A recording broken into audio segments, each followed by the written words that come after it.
জয় শ্ৰীৰামৰ প্ৰত্যুত্তৰ শিলাবৰ্ষণ পশ্চিমবংগত বন্দে ভাৰত এক্সপ্ৰেছত আক্ৰমণ চলন্ত বন্দে ভাৰত এক্সপ্ৰেছত শিলাবৰ্ষণ টুইটাৰত ফটো শ্বেয়াৰ কৰি বংগ বিজেপিৰ অভিযোগৰ প্ৰত্যুত্তৰ টিএমচিৰ কোনে শিলাবৰ্ষণ কৰিছে তাৰ উচিত তদন্ত কৰা হওক একাংশ লোকে পশ্চিমবংগক বদনাম কৰাৰ ষড়যন্ত্ৰত লিপ্ত হৈছে প্ৰথমে শিলাবৰ্ষণ আৰু তাৰ পিছতে আৰম্ভ হৈছে ৰাজনীতি এক পৰিকল্পিত স্ক্ৰিপ্ট বুলি অভিহিত টিএমচিৰ কুণাল ঘোষৰ 30 ডিসেম্বৰত হাওড়াত মুকলি কৰা হৈছিল বন্দে ভাৰত এক্সপ্ৰেছ উদ্বোধনী অনুষ্ঠানত মমতা বেনাৰ্জীৰ সন্মুখতে দিয়া হৈছিল জয় শ্ৰীৰাম ধ্বনি দিয়াৰ প্ৰতিবাদতে মঞ্চত বহা নাছিল মমতা বেনাৰ্জী ইয়াকে লৈ বিজেপি আৰু টিএমচিৰ মাজত আৰম্ভ হৈছিল সংঘাতৰ আৰু আজি টুইটযোগে ইয়াক প্ৰত্যুত্তৰ প্ৰদান কৰা হৈছে কেইখন আলোকচিত্ৰ আমি দেখুৱাইছো যিকেইখন আলোকচিত্ৰ এতিয়া প্ৰমাণিত কৰিছে যে জয় শ্ৰীৰামৰ প্ৰত্যুত্তৰ এতিয়া এনেদৰে শিলাবৰ্ষণেৰে দিয়া বুলি অভিযোগ উঠিছে পশ্চিমবংগত বন্দে ভাৰত এক্সপ্ৰেছত এই আক্ৰমণৰ ঘটনা সংঘটিত হৈছে চলন্ত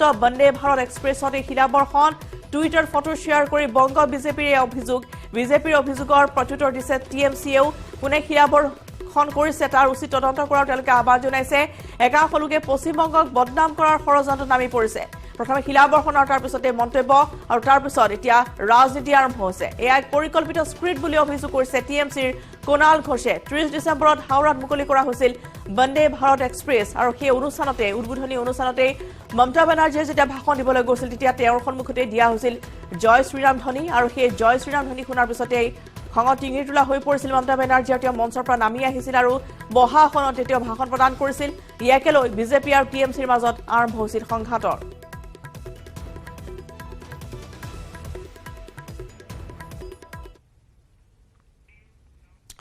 আৰু ইতিমধ্যে আমি জনাইছো যে আজি তিৱাবীৰ জুঙাল বলহু দিৱস আৰু এই জুঙাল বলহু দিৱসত বৰ্তমান উপস্থিত হৈছে অসমৰ মুখ্যমন্ত্ৰী ডক্টৰ হিমন্ত বিশ্ব শৰ্মা ৰহাৰ জুঙাল বলহু গড়ত বিশেষ অনুষ্ঠানৰ আয়োজন কৰা হৈছে আমি পোনপটীয়া সম্প্ৰচাৰৰ বাবে লৈ গৈছো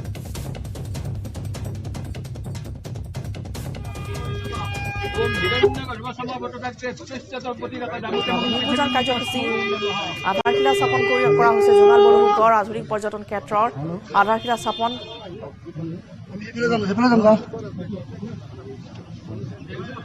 আৰু এই মুহূৰ্তত ভাস্কৰ শইকীয়া আছে আমাৰ সৈতে সংযুক্ত হৈ ভাস্কৰ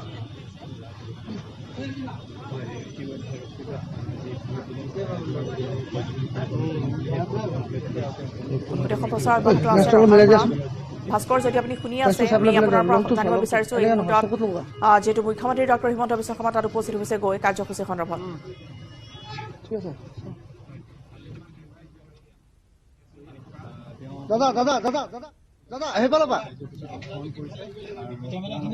তিৱাবীৰ জুঙাল বলহু দিৱসৰ কাৰ্যসূচী আৰু ৰহাৰ জুঙাল বলহু গড়ত এই বিশেষ অনুষ্ঠানৰ আয়োজন যদি মুহূৰ্তত তাত উপস্থিত হৈছে গৈ মুখ্যমন্ত্ৰী হিমন্ত বিশ্ব শৰ্মা জুঙাল বলহু গড় আধুনিক পৰ্যটন ক্ষেত্ৰৰ আধাৰশিলা তেওঁ স্থাপন কৰিব তিৱাসকলৰ সৌৰ্যৰ প্ৰতীক বীৰ তিৱা ৰজা জুঙাল বলহুৰ স্মৃতিত এয়া যি পৰ্যটন ক্ষেত্ৰ স্থাপন কৰা হৈছে আধাৰশিলা স্থাপন কৰা হৈছে পৰ্যটন ক্ষেত্ৰ নিৰ্মাণৰ উদ্দেশ্যে আজি ভূমি পূজনৰ কাৰ্যসূচীত আহি মুখ্যমন্ত্ৰীগৰাকী উপস্থিত হৈছে আৰু তেওঁৰ লগত উপস্থিত আছে মন্ত্ৰী পীযুষ হাজৰিকা মন্ত্ৰী জয়ন্ত মল্ল বৰুৱা বিধায়ক ৰূপক শৰ্মা শশীকান্ত দাস ইতিমধ্যে ভূমি পূজনৰ কাৰ্যসূচী সমাপ্ত হৈছে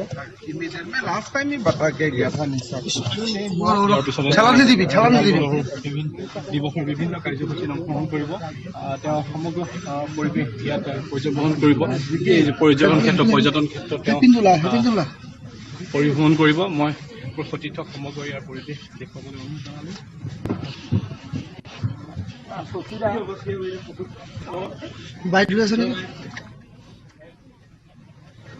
তিৱাসকলৰ সৌৰ্যৰ প্ৰতীক বীৰ তিৱা ৰজা জুঙাল বলহুৰ স্মৃতিত এয়া তিৱা ছাত্ৰ পৰিষদৰ পৃষ্ঠপোষকতাতেই এদিনীয়া কাৰ্যসূচীৰে জুঙাল বলহু দিৱসৰ আয়োজন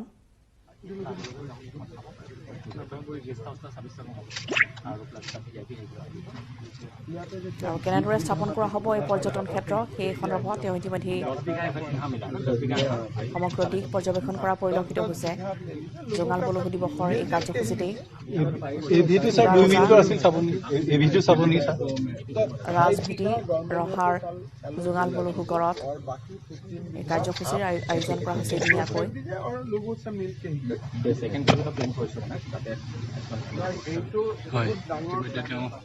যি ভূমি পূজনৰ কাৰ্যসূচী এই ভূমি পূজনৰ কাৰ্যসূচীত অংশগ্ৰহণ কৰিলে ভূমি পূজনৰ কাৰ্যসূচী সমাপ্ত কৰি তেওঁ এতিয়া জোঙাল বলহু ক্ষেত্ৰলৈ ৰাওনা হ'ব যিটো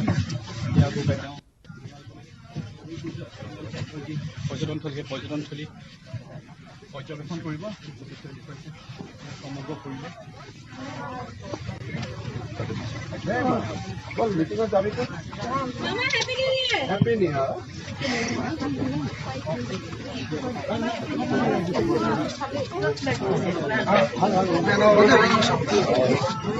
মুখ্যমন্ত্ৰীগৰাকীয়ে সকলোৰে লগত মত বিনিময় কৰিছে ৰাইজৰ লগত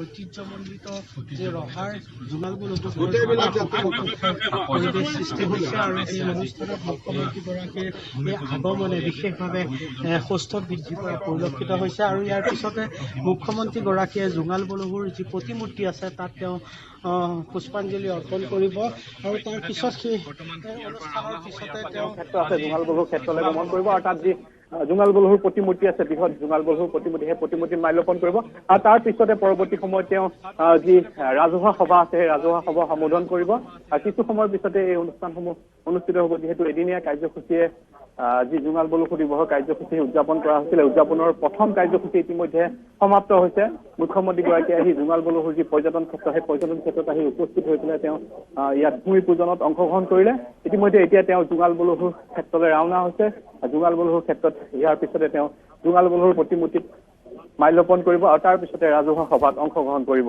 সতীৰ্থ ইয়াৰ সামগ্ৰিক পৰিৱেশ দেখুৱাইছে মুখ্যমন্ত্ৰীগৰাকীয়ে আহি জোঙাল বলহু ক্ষেত্ৰ পৰ্যটন ক্ষেত্ৰত উপস্থিত হ'ল আৰু 50 কোটি টকাৰ ব্যয় সাপেক্ষে নিৰ্মাণ কৰিবলগীয়া পৰ্যটন ক্ষেত্ৰৰ ভূমি পূজন ইতিমধ্যে ভূমি পূজনৰ কাৰ্যসূচী সুকলমে পাৰ হৈ গ'লে অংশগ্ৰহণ কৰিলে আৰু ইতিমধ্যে ইয়াৰ পৰা তেওঁ এতিয়া বৰ্তমান ৰাওনা হৈছে জোঙাল বলহুৰ পৰ্যটন ক্ষেত্ৰলৈ ধন্যবাদ জনাইছো ভাস্কৰ আপোনালৈ ৰহাৰ পৰা এয়া ভাস্কৰে দেখুৱালে ইতিমধ্যে মুখ্যমন্ত্ৰীগৰাকী ভূমি পূজন কাৰ্য সমাপ্ত কৰি বৰ্তমান যি 50 কোটি টকা ব্যয়েৰে নিৰ্মাণ হ'বলগীয়া জোঙাল বলহু গড় আধুনিক পৰ্যটন ক্ষেত্ৰ আধাৰশিলা ইতিমধ্যে স্থাপন কৰা হ'ল আৰু সেই ক্ষেত্ৰলৈ তেওঁ ইতিমধ্যে ৰাওনা হৈছে জোঙাল বলহু দিৱসৰ উপলক্ষে জোঙাল বলহু নামেৰে এখন স্মৃতিগ্ৰন্থ উন্মোচন কৰা হ'ল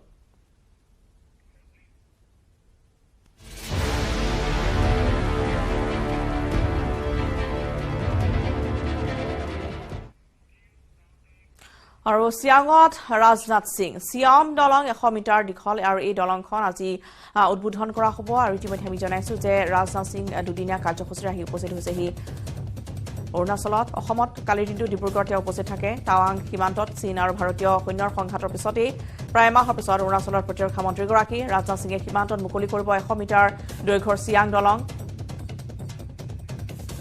আৰু এই মুহূৰ্তত পোনপটীয়া সম্প্ৰচাৰৰ বাবে আমি লৈ গৈছো दुनिया का इकलौता देश यदि कोई है तो हमारा और आपका देश है भारत। मैं आपको याद दिलाना चाहता हूं कि भगवान श्री राम ने हमें सिखाया है कि शस्त्र धारण किया जाता है तो शास्त्र अथवा धर्म व मर्यादा की रक्षा के लिए शस्त्र धारण किया जाता है। श्री राम ने हमें यह भी सिखाया है कि दूसरे देशों और राज्यों पर आधिपत्य के लिए युद्ध नहीं किया जाना चाहिए। लंका पर विजय पाने के बाद उन्होंने स्वयं राजा बनकर न्याय संगत व्यवहार करते हुए विभीषण जो उन्हीं के उत्तराधिकारी थे उन्हीं को राजा बनाया था। भगवान बुद्ध ने भी हमें अहिंसा का ही पाठ पढ़ाया है। इसी महान विरासत के चलते भारत ने कभी भी कोई युद्ध अपनी तरफ से प्रारंभ नहीं किया और न ही किसी देश की 1 इंच जमीन पर भारत ने कभी कब्जा किया है। यदि कोई हमारी इस सदाशयता या शांति प्रियता को हमारी कमजोरी समझने लगे तो मैं उसे बताना चाहूंगा कि हम शांति के उपासक तो हैं ही, हम शक्ति के भी उपासक हैं। भगवान श्री कृष्ण ने भी श्रीमद् भागवत गीता में हमें धर्म की रक्षा के लिए न्याय और सत्य की रक्षा के लिए युद्ध करने की प्रेरणा दी है। अभी कुछ समय पहले हमारे माननीय प्रधानमंत्री श्री नरेंद्र मोदी जी ने this is not the era of war यह कहकर भारत के संकल्प को पुनः साफ कर दिया है और दुनिया का ध्यान इस संकल्प की ओर उन्होंने आकर्षित किया है। यानी हम युद्ध में यकीन नहीं रखते, पर अगर हम पर युद्ध थोपा जाता है तो हमने उसका जमकर मुकाबला किया है और आगे करेंगे भी, इस पर भी हमारा पूरा यकीन है। इसके लिए हमें हमेशा तैयार रहना चाहिए और हम तैयार हैं। हमारी आर्म्ड फोर्सेस हमेशा इस बात को गंभीरता से ध्यान में रखती है और मुझे यह कहते हुए खुशी होती है कि बॉर्डर रोड ऑर्गेनाइजेशन सदैव उनके साथ कदम से कदम और कंधे से कंधा मिलाकर चलता रहता है। साथियों, हमारी आर्म्ड फोर्सेस के जवान बड़ी संख्या में ऐसे इलाकों में तैनात होते हैं जहां पूरे साल ट्रांसपोर्ट की कोई सुविधा उपलब्ध नहीं हो पाती। खासकर ऐसे समय में जब ठंड बढ़नी शुरू होती है, कई इलाकों में रास्ते बर्फबारी के कारण बंद हो जाते हैं। ऐसे में ये सभी प्रोजेक्ट हमारी सेनाओं तक राशन और मिलिट्री इक्विपमेंट आदि पहुंचाने में कारगर साबित होंगे। मैं कह सकता हूं कि सुरक्षा की दृष्टि से हम जिस तरह दिन ब दिन मजबूत हुए हैं, उसमें बॉर्डर रोड ऑर्गेनाइजेशन का एक बहुत ही महत्वपूर्ण योगदान रहा है। और साथियों, अभी कुछ समय पहले का उदाहरण आपके सामने रखना चाहूंगा। पिछले दिनों नॉर्दर्न सेक्टर में हमें जिन परिस्थितियों का सामना करना पड़ा और जिस प्रकार हम उसका दृढ़ता से मुकाबला करने में सक्षम रहे, वह बिना पर्याप्त इंफ्रास्ट्रक्चरल डेवलपमेंट यानी बुनियादी ढांचों के विकास के संभव नहीं हो सकता। ऐसी सिचुएशंस में हमें इन एरियाज के डेवलपमेंट के लिए और भी प्रेरित करती हैं। यह हमारे लिए गौरव का विषय है कि इन इलाकों के डेवलपमेंट के लिए हमारे पास बीआरओ जैसा एक डेडिकेटेड ऑर्गेनाइजेशन है। मेरे बहनों भाइयों, बॉर्डर एरियाज में रहने वाले लोगों के जीवन में इंफ्रास्ट्रक्चर डेवलपमेंट से बहुत बड़ा अंतर आता है। यह मुझे बतलाने की जरूरत नहीं है, स्वाभाविक रूप से इसका अनुभव आप सबको होता होगा। इंफ्रास्ट्रक्चर डेवलपमेंट को मैं आप सबके लिए और आप जैसे अन्य जो लोग हैं उनके लिए एक गेम चेंजर मानता हूं। आज हम मैदानी इलाकों में टेक्नोलॉजी के माध्यम से रोड्स की जगह स्मार्ट रोड्स बना रहे हैं, पर अनेक बॉर्डर एरिया में आज भी रोड्स की किल्लत है, रोड्स की कमी है। यहां तक कि समुचित पगडंडियां भी लोगों को आने जाने के लिए उपलब्ध नहीं है। अनेक ऐसे दुर्गम स्थान हैं जिन्हें सरकार द्वारा शुरू की गई विभिन्न वेलफेयर स्कीम्स के साथ साथ इलेक्ट्रिसिटी, टेलीकम्युनिकेशन, एजुकेशन और हेल्थ जैसी बेसिक सिविक एमिनिटी प्राप्त करने के लिए कनेक्टिविटी की आवश्यकता है। मेरे बहनों भाइयों, हमारा पूरा नॉर्थ ईस्ट रीजन अपनी खूबसूरती और नेचुरल रिसोर्सेज से भरपूर होने के बावजूद लंबे समय तक विकास की धारा से यह कटा रहा है। कभी सिक्योरिटी इश्यूज के नाम पर, तो कभी कनेक्टिविटी न होने की वजह से आजादी के दशकों बाद भी यह क्षेत्र विकास तो दूर अपनी मूलभूत जरूरतों तक से यह वंचित रहा है। इसके कारण यहां की अर्थव्यवस्था भी काफी प्रभावित रही है। इस संबंध में हमारा मानना है कि नॉर्थ ईस्ट रीजन न केवल हमारे देश के समग्र विकास के लिए बल्कि ईस्ट एशिया के साथ हमारे संबंधों, ट्रेड, ट्रेवल और टूरिज्म का भी गेटवे है। हमारा देश का यह पूर्वी हिस्सा जितना अधिक मजबूत होगा, हमारा पूरा देश उतना ही अधिक मजबूत होगा। इसलिए सरकार ने इस पूरे क्षेत्र को हमेशा अपनी सर्वोच्च प्राथमिकता में रखा है। मेरे बहनों भाइयों, हमारी सरकार द्वारा इन एरिया के डेवलपमेंट पर गंभीरता से ध्यान दिया गया, जिसके चलते हमारे देश की सुरक्षा व्यवस्था पहले से कहीं अधिक कई गुना मजबूत हुई है। मैं यह भी बताना चाहूंगा कि जब मैं गृह मंत्रालय का कार्यभार संभाल रहा था, तब भी नॉर्थ ईस्ट रीजन में सिक्योरिटी, एनवायरमेंट और आर्थिक विकास से जुड़े मुद्दों को हल करने के लिए मैं यहां आता रहता था और इसके लिए हमने कई महत्वपूर्ण कदम भी उठाए थे। अधिकतर लोग यह समझते हैं कि बीआरओ केवल आर्म्ड फोर्सेस के लिए काम करता है, पर मुझे लगता है कि बीआरओ इससे कहीं आगे कनेक्टिंग प्लेसेस, कनेक्टिंग पीपुल की फिलॉसफी के साथ देशवासियों को एक दूसरे से जोड़ने का काम कर रहा है और अपने ध्येयवाद यानी क्रमेण सर्वं साध्यम को चरितार्थ भी बॉर्डर रोड ऑर्गेनाइजेशन कर रहा है। अत्यधिक दुर्गम और रिमोट एरियाज में काम करने वाले बीआरओ के कर्मयोगी कठिन और चुनौतीपूर्ण समय में इंफ्रास्ट्रक्चर तैयार कर उन जगहों पर भी पहुंच गए हैं जहां और लोगों के द्वारा पहुंचने का प्रयास कभी नहीं किया गया। मेरे बहनों भाइयों, मेरे पास खबरें आती रहती थी कि इमरजेंसी के केस में ऐसे इलाकों के लोग अक्सर तत्काल चिकित्सा की सुविधा नहीं प्राप्त कर पाते थे, पर वक्त बदल रहा है। आज मुझे अरुणाचल प्रदेश, लद्दाख और मिजोरम के रिमोट एंड डिफिकल्ट लोकेलिटीज पर स्थित मेडिकल इंस्पेक्शन रूम्स में 3 टेलीमेडिसिन नोड्स का उद्घाटन करते हुए भी बेहद खुशी हो रही है। और ये नोड्स टेलीमेडिसिन कंसल्टेशन के माध्यम से मेडिकल एंड सर्जिकल इमरजेंसी में शीघ्र चिकित्सा सहायता प्रदान के लिए स्थापित किए गए हैं, जो स्थानीय लोगों की स्वास्थ्य संबंधी जो जरूरतें हैं उनके लिए बहुत ही सहायक सिद्ध होगा। यह सब नॉर्थ ईस्ट की जनता की क्वालिटी ऑफ लाइफ में एक क्वांटम इंप्रूवमेंट, बहुत बड़ा इंप्रूवमेंट लाएगा, ऐसा मेरा विश्वास है। मेरे साथियों, बॉर्डर रोड ऑर्गेनाइजेशन के नाम को जब मैंने पहले शार्ट में इसे लिखा हुआ देखा था, शार्ट में लिखा हुआ BRO, बॉर्डर रोड ऑर्गेनाइजेशन को लिखा जाता। पहले जब मैं बॉर्डर रोड ऑर्गेनाइजेशन को बचपन में नहीं जानता था तो मैंने उसे ब्रो समझा था। यह BRO ये ब्रो है, जिसे आजकल हमारी नई जनरेशन ब्रदर यानी भाई के सेंस में यूज करती है। पहले BRO को मैं समझा कि BRO नहीं, बॉर्डर रोड ऑर्गेनाइजेशन नहीं जानता था, मैं समझा ब्रो है, यानी इसको भाई कहते हैं आजकल। और मुझे बताया गया कि यह ब्रो नहीं है, यह BRO है, बॉर्डर रोड ऑर्गेनाइजेशन है।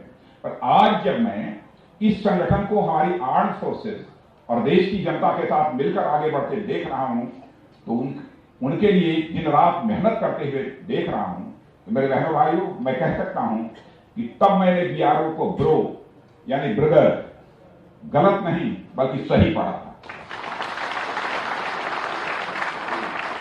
BRO यानी हमारी सेनाओं का ब्रो, यानी हमारी सेनाओं का ब्रदर। BRO यानी हमारे देशवासियों का ब्रो, यानी हमारे देशवासियों का ब्रदर। BRO यानी आप सबका ब्रो, यानी आप सबका ब्रदर। और साथियों, हाल के दिनों में देश में रोड इंफ्रास्ट्रक्चर सेक्टर में भारी वृद्धि देखी गई है।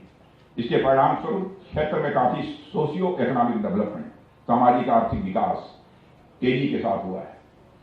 और यह सब निर्माण के क्षेत्र में लेटेस्ट टेक्नोलॉजी के उपयोग के कारण ही यह संभव हो पाया है। और एक टेक्निक सस्टेनेबल डेवलपमेंट पर लगातार ध्यान देने के साथ आर्थिक दृष्टि से भी बेनिफिशियल, प्रोडक्टिव और टाइम सेविंग साबित होंगी, ऐसा मेरा विश्वास है। आज जारी होने वाले कंपेंडियम में कुछ नई टेक्नोलॉजी और BRO द्वारा इंप्लीमेंटेड इनोवेटिव आइडियाज पर जोर दिया गया है।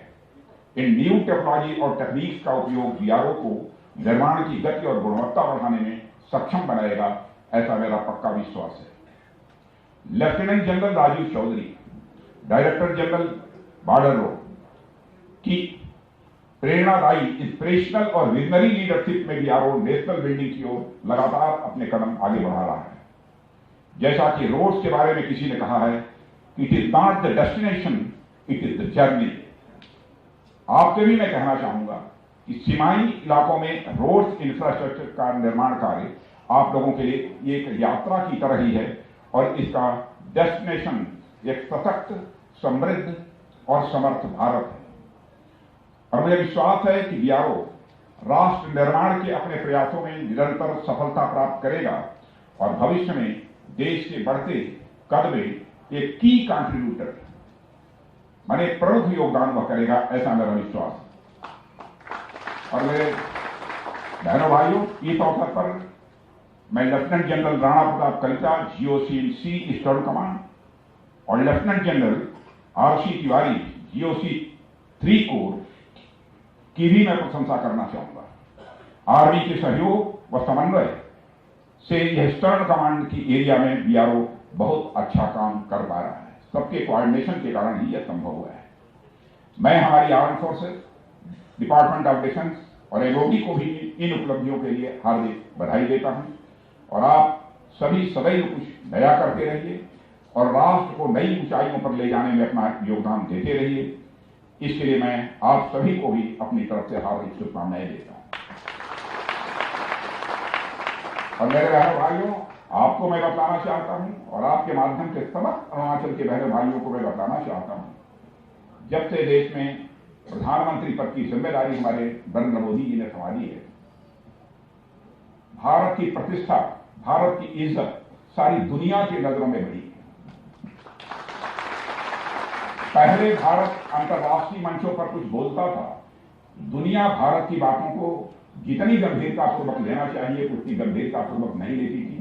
लेकिन आज यदि अंतर्राष्ट्रीय मंचों पर भारत कुछ बोलता है तो सारी दुनिया कान खोल कर सुनती है कि भारत बोल क्या रहा है। यह भारत की भविष्य सारी दुनिया में बनी। इस अवसर पर इससे ज्यादा मैं कुछ न कहते हुए आप सभी के सम्मिलित प्रयासों की मैं सराहना करता हूं और मैं इंफ्रास्ट्रक्चर प्रोजेक्ट्स के उद्घाटन के अवसर पर आप सभी और समस्त देशवासियों को बधाई और नए वर्ष की हार्दिक शुभकामनाएं देते हुए यहीं पर अपना निवेदन समाप्त करता हूं। आप सबको बहुत बहुत धन्यवाद।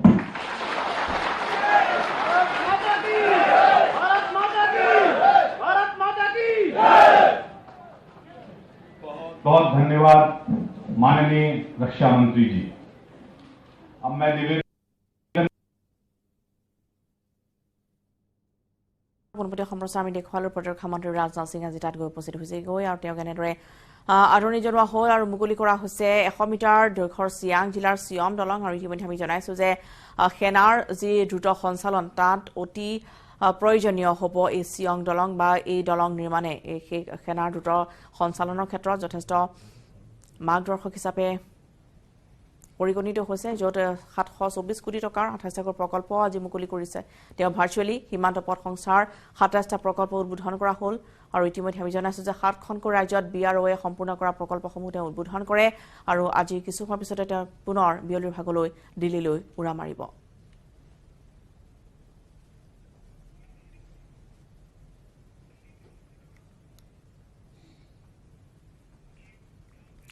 ফলে পোহৰলৈ দিল্লীৰ হিট এণ্ড ৰান কাণ্ডৰ আন এক চিচি কেমেৰাৰ ভিজুৱেল। এখন হোটেলৰ পৰা বান্ধৱীৰ সৈতে স্কুটিৰে ওলাই আহিছিল যুৱতীগৰাকী। ওলাই অহাৰ পূৰ্বে দুয়োৰে মাজত হৈছিল তৰ্ক বিতৰ্ক। হোটেলৰ মেনেজাৰে কাজিয়া নকৰিবলৈ কোৱাত হোটেলৰ বাহিৰলৈ ওলাই আহিছিল। তাৰ পিছতে বান্ধৱীৰ সৈতে স্কুটি লৈ ওলাই যায় যুৱতীগৰাকী। দৃশ্য আৱদ্ধ হৈছে কেমেৰাত, য'ত এখন হোটেলত পৰা ওলাই অহাৰ পিছতে তৰ্ক বিতৰ্কত লিপ্ত হৈছিল। আনহাতে হোটেলখনত যুৱতী দুগৰাকীৰ সৈতে আছিল কেইজনমান যুৱক। হোটেলখনত যুৱক আৰু যুৱতীৰ বাবে দুটাকৈ কোঠাও বুক কৰা হৈছিল। ইতিমধ্যে একাংশ যুৱকক সোধা পোছাৰ বাবে আটক কৰিছে দিল্লী আৰক্ষীয়ে।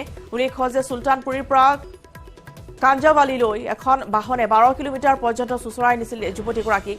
হাস্পতালত যুৱতীগৰাকীক মৃত ঘোষণা কৰিছিল চিকিৎসকে। এই ঘটনাৰ পিছতে দিল্লীৰ ৰাজপথতো প্ৰতিবাদ সাব্যস্ত কৰিছিল শ শ লোকে। উপ ৰাজ্যপালৰ পদত্যাগৰ দাবীত প্ৰতিবাদ সাব্যস্ত কৰিছিল আপেও। প্ৰতিবাদৰ পিছতে নিশাই চুলতানপুৰী অঞ্চলত উপস্থিত হয় দিল্লীৰ বিশেষ আয়ুক্ত। দিল্লীৰ আৰক্ষীৰ পৰা ঘটনাৰ সম্পূৰ্ণ প্ৰতিবেদন বিচাৰিছে কেন্দ্ৰীয় গৃহমন্ত্ৰী অমিত শ্বাহে। ইতিমধ্যে ঘটনাত জড়িত 5 যুৱকক গ্ৰেপ্তাৰ কৰি ন্যায়িক জিম্মালৈ লৈছে আৰক্ষীয়ে। আনহাতে পৰিয়ালৰ অভিযোগ যে যুৱতীগৰাকীক ধৰ্ষণ কৰি হত্যা কৰা হৈছে। আজি মৰণোত্তৰ পৰীক্ষাৰ ৰিপৰ্ট অহাৰ পিছতে পোহৰলৈ আহিব ধৰ্ষণ আছিল নে এয়াই আছিল এক দুৰ্ঘটনা। आए थे अपना चेक इन लिया 7 बजे के बाद ही आए थे वो। फिर वो लड़की थी, दोनों लड़कियां थी, वो उन्होंने ड्रिंक वगैरह कर रखी थी, आपसी में लड़ रहे थे वो। अब ये तो पता नहीं किस बात पे लड़ाई थी। हमने बोला भी था कि लड़ाई मत करो, अब मैं आसपास के गेस्ट डिस्टर्ब हो रहे हैं। फिर वो 12 बजे के बाद अपना चले गए थे। दोनों लड़कियां थी, उनके साथ कोई और भी लोग? और कोई नहीं था, बस वो दोनों? वही 2 थे। दोनों ने ड्रिंक कर रखी थी? हाँ जी। सर मैंने सिर्फ रूम दिया था, मैं अपनी ड्यूटी ऑफ करके चला गया था। उसके बाद जो हुआ DVR में पुलिस वालों के पास है। लेकिन रूम में रुके थे 104 में। 104 में? जी। पहले भी कभी आपने उनको देखा हो शूटिंग में आई? हाँ जी देखा है।